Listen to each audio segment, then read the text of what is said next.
जय हिंद। स्वागत है आप सभी का। आज हम लोग सीटेट के बारे में जानेंगे। इसका सिलेबस क्या है, पैटर्न कैसा रहेगा, एग्ज़ाम मोड कैसा रहेगा, ऑनलाइन रहेगा या ऑफलाइन रहेगा। सबसे पहले जानेंगे कि जो सीटेट का फॉर्म अभी जो भरा रहा है, फिलअप हो रहा है, वो आपका दिसंबर में एग्ज़ाम हो जाएगा। इसके सिलेबस के बारे में जानेंगे तो देखिए, आप पेपर 1 और पेपर 2 दोनों एग्ज़ाम लेती है सीटेट। पेपर 1 1 to 5 के लिए होता है और ये पेपर 2 6 to 8 के लिए होता है। ये वैसे कैंडिडेट भरते हैं पेपर 1 जिन्होंने डीएलएड कर लिया है। अगर 12th के बाद आपने डीएलएड किया है तो सिर्फ पेपर 1 ही भर सकते आप।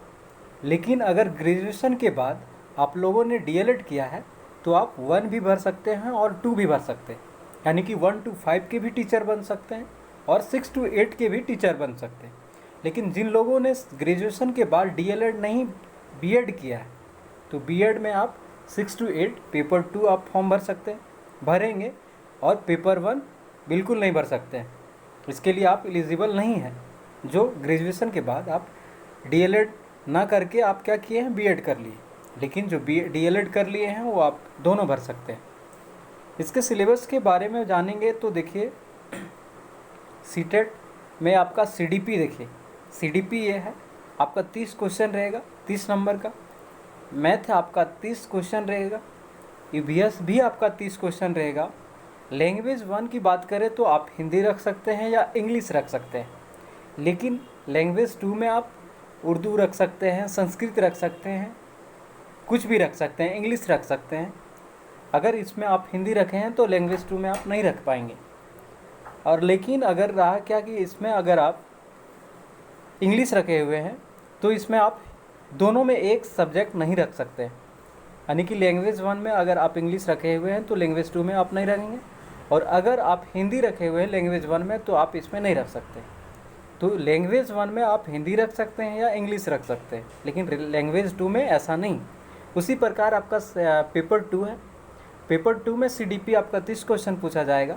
मैथ और साइंस, जिन लोगों ने साइंस बैकग्राउंड से हैं आप लोग, वो क्या है, मैथ और साइंस के एग्ज़ाम देंगे। और अगर जो आर्ट्स कैंडिडेट हैं वो आप सिर्फ सोशल साइंस का एग्ज़ाम दिया जाएगा उससे।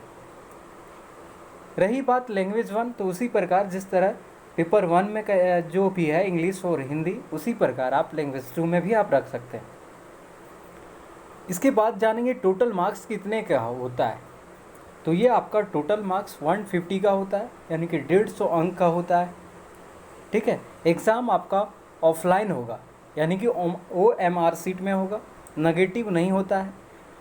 जनरल कैटेगरी के लिए आप 90 नंबर ला सकते हैं, तभी आप क्या है क्वालिफाई कर पाएंगे सीटेट, वरना नहीं। अगर आपका 89 भी है तो आप एकदम नहीं हो पाएंगे डिसक्वालीफाई हो जाएंगे।